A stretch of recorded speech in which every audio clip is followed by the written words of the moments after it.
Tau bibi, vagabond for life. Oh, kat vale fil gen la Kylie. Che ou pat kon sa? Mwen al riyo. La kay mwen, de tout kalite nana. La kay mwen.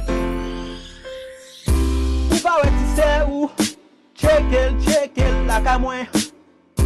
Ou pa wè cousine ou? Chekel, la kay mwen. Ou pa wè maman ou? Chekel, la kay mwen. Tout moun nan zon nan di m vagabond. Tout moun nan zon nan di m pakabon. La kay mwen chaque jour bon qualité nana différent. La kay mwen chaque jour voisin yo attendé un nouveau son différent. Un nouveau son différent. Un nouveau nana différent.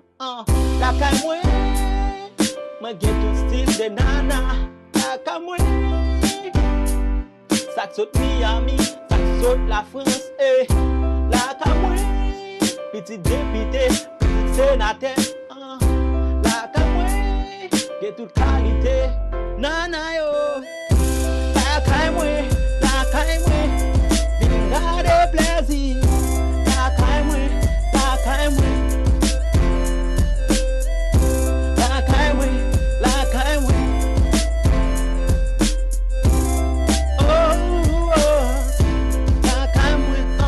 La kay mwen, gen tout qualité nana. La kay mwen, nana yo différent. La kay mwen, gen Nathalie, gen Rebecca, gen Medjin. Sak met bikini, sak met chip, sak met jean. Se gog ka fet, se bras ka fet. Pa gen show, pa gen pale show, se des autres ka fet. Sak kon sot Miami, ka pe vite Marriott, m'di vini chez moi. Parce que, house men charge fi. De fois, m'kon rele blonde vite pa ven. De fois, nous kon bon plaisir. La kay sou pa wè maman. Cheke la kay an mwen. Pou val di vagabond apre trak sa. Pou bonne pou val diskrimine. A pale verite. La kay mwen, la kay mwen, la kay mwen. Pou pa wè ti se ou? Chekel, la kay mwen. Pou pa wè maman ou? Chekel, la kay mwen. Pou pa wè cousine ou? Chekel, la kay mwen. Chekel, la kay mwen. A la bagay ki bel. Zami, isi sa bel poutrin. Yan pale de kam gade ma rega. Yo, just baka nou kout bas. Yo, mkono wazim lo jen. Yo, se men mizik mwen zil, bat ilo a de l'expliko fre. Open. Yo.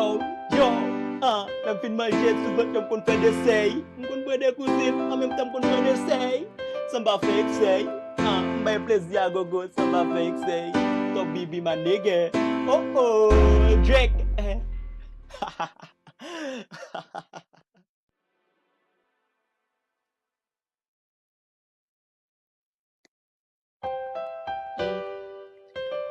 Tau bibi, vagabond for life.